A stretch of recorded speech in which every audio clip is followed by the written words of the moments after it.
Bien connaître sa ville natale pour mieux l'aimer. Voilà la pédagogie toute simple que pratique ce vieux grand-père bienveillant. Des hauteurs qui dominent la ville, il analyse pour son petit-fils le panorama de la cité lénière. Sentinelle avancée aux marges de l'Est, la ville s'étend dans l'étroite vallée de la Vesdre. Verviers donne l'impression d'une cité neuve. Des monuments de construction récente proclament la prospérité de la cité. De très rares vestiges du passé se dissimulent dans quelques coins paisibles. Suivons ce couple si sympathique dans ses pérégrinations en ville et écoutons les explications du bon vieux grand-père. L'industrie locale avec ses usines énormes a donné à nos pères les moyens d'embellir la ville. La Poste, avec sa tour majestueuse, le monument des combattants et sa colonne de granit surmontée d'une victoire ailée, des parcs verdoyants aux fontaines cristallines. Le long de la Vesdre, de vieux ponts aux arches moussues et des bâtiments aux façades armoriées dorment dans la quiétude de leur charme vétus. Ville éprise d'art musical, Verviers se glorifie d'avoir donné le jour à Henri Vieuxtemps et à Guillaume Lequeux, l'un et l'autre compositeurs de génie. L'eau est à l'origine de l'essor industriel verviétois.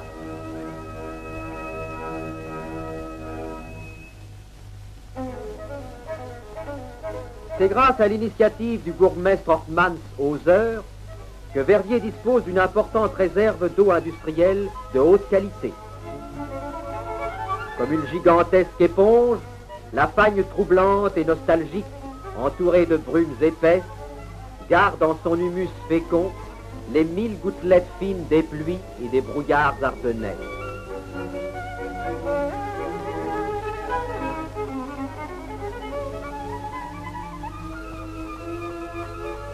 De tourbières brunes en marre verdâtre, de filets d'eau nonchalants en ruisselets vagabonds,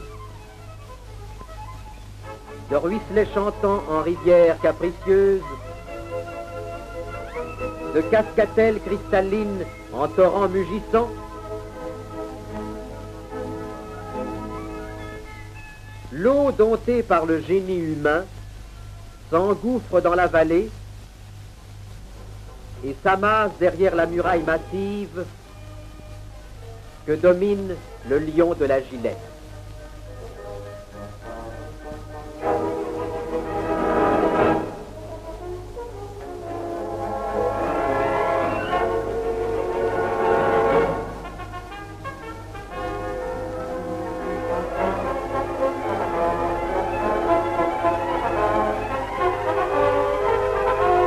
Eau claire et chantante aux clapotis joyeux, aux grâces des lavoirs où des robots de fer brassent enfin la laine.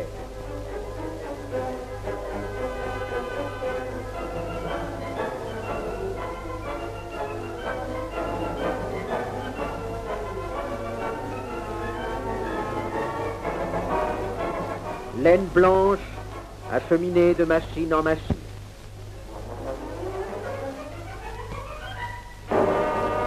Laine peignée ou cardée, pressée entre des tambours énormes. De nappes floconneuses en bandes toujours plus étroites, où les fils se démêlent de plus en plus et perdent leur indiscipline première.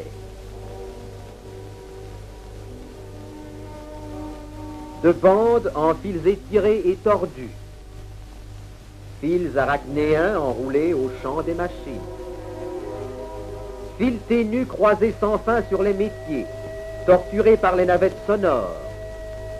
Fils multicolores qui se mêlent en des tissus souples et chauds.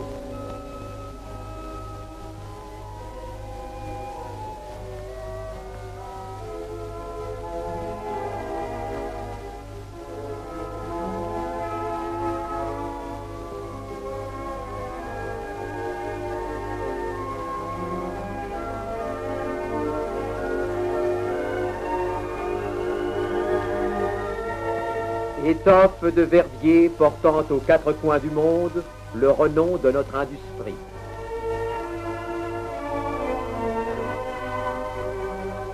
Ruche bourdonnante où tout est activité fébrile, Verdier connaît d'autres industries également intéressantes. La fabrication du chocolat et des pralines constitue un appoint important à l'ensemble des usines de la région.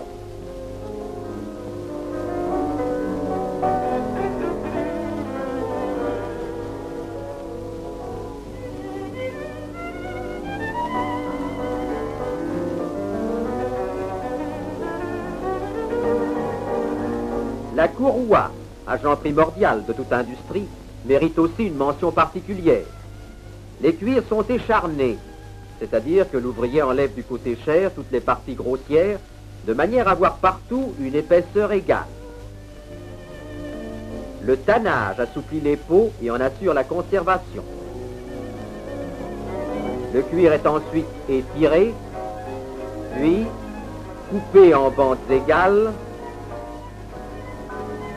et cousu en longues courroies souples.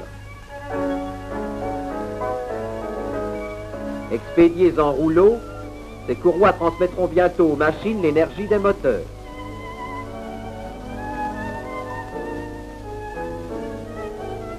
Complétée par un très grand nombre d'ateliers de montage de chaussures, l'industrie du cuir s'est développée avec plein succès dans toute la périphérie de l'agglomération.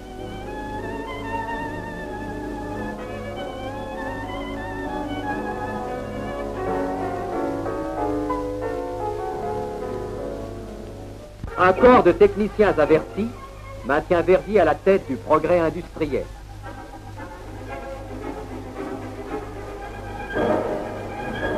L'enseignement technique verdiétois jouit d'une réputation mondiale. École technique et école d'apprentissage à mi-temps assurent la formation d'un cadre exemplaire d'ouvriers surqualifiés, main-d'œuvre incomparable, base solide sur laquelle reposent toutes nos activités.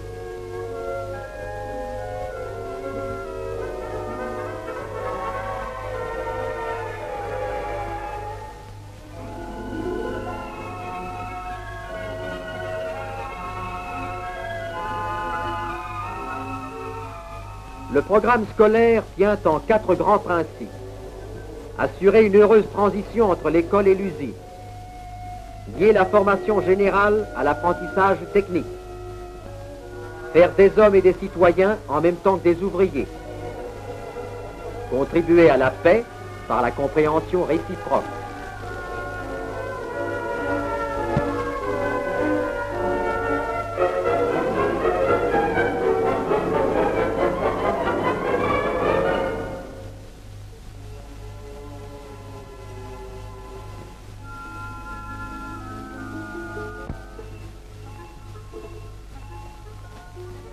L'école supérieure des textiles forme des ingénieurs et organise des cours du soir destinés à parfaire les connaissances de nos techniciens.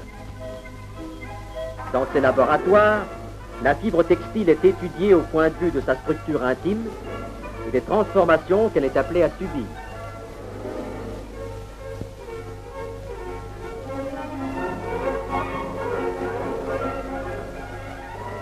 La présence à Verdier d'usines où l'on travaille la laine a suscité l'installation de fonderies, d'ateliers de construction de machines textiles et de carderies.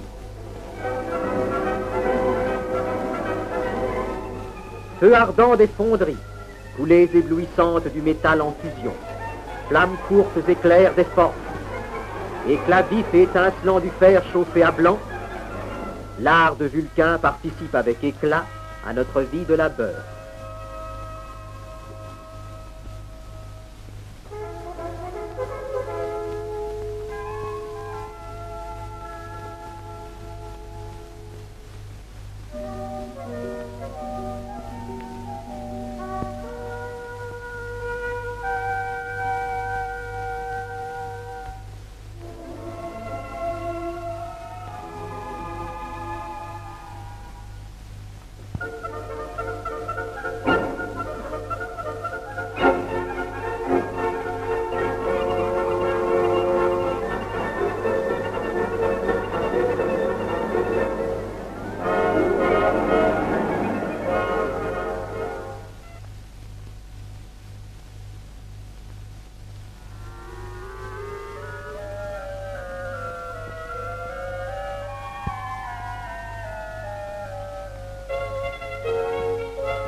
Centre du bien manger, Verviers se recommande par la confection de ses succulentes tartes au riz.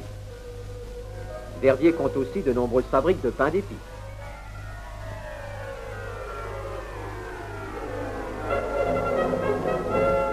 Oh, une pâtisserie! Et voilà pour nos cicéronies improvisées, l'occasion d'une leçon de choses qui s'avère bien agréable, si nous en jugeons par la frimousse rieuse de notre petit ami.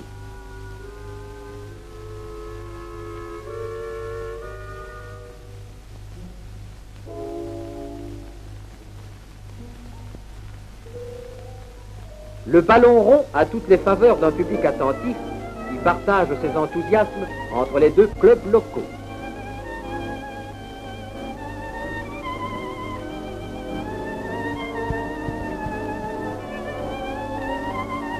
Le vol à voile et l'aviation de tourisme, groupe de hardis pilotes, recordmen nationaux dans plus d'une spécialité. La natation, elle aussi, compte de fervents adeptes. Toutefois, rien n'égale la passion du Verviétois pour le concours de pigeons voyageurs. Chaque dimanche, c'est pour des foules d'amateurs l'attente anxieuse du retour des longs courriers. Le goût de l'art musical caractérise la population verviétoise.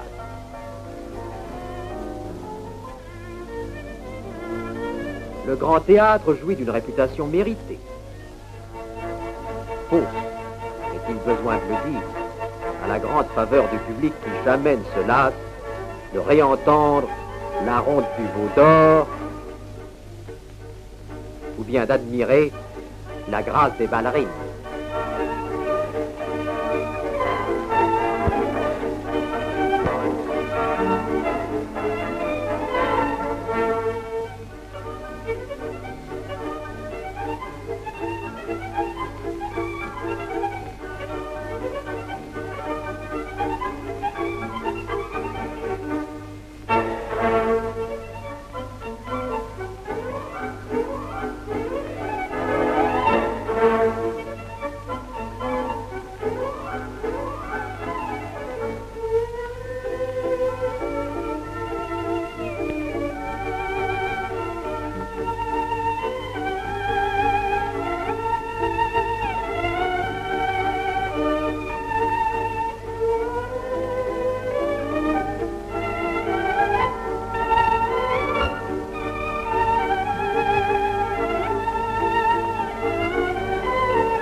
Mais que reviennent les beaux jours d'été, et voilà l'exode général vers l'Ardenne toute proche. Tous les moyens de transport conjuguent leurs efforts pour amener vers les hauts plateaux la foule des amis de la nature.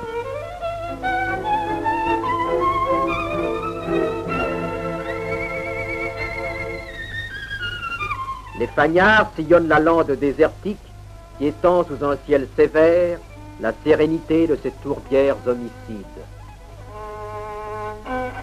Là-haut, dans la garrigue, le chercheur se passionne pour la vie secrète des plantes et des insectes. En ville, des promeneurs s'attardent et admirent les diverses physionomies de la cité lainière. La ville industrielle dresse loin du centre une succession monotone de cheminées, de dépôts, de fabriques.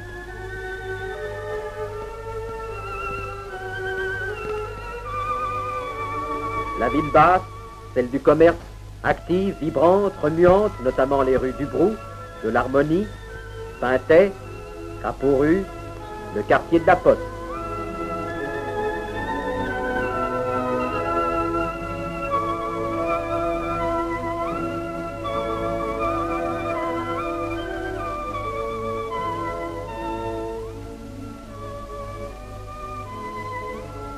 La ville haute, avec le quartier de la gare, et le square verdoyant de la Chic-Chac, où le kiosque étend au soleil son ombrelle blanche.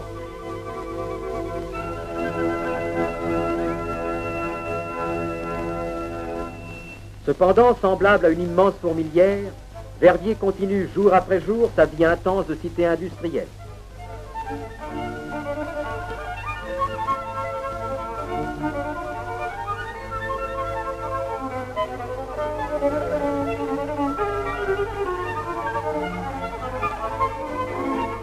Dans les parcs publics, des vieillards bavardent paisiblement.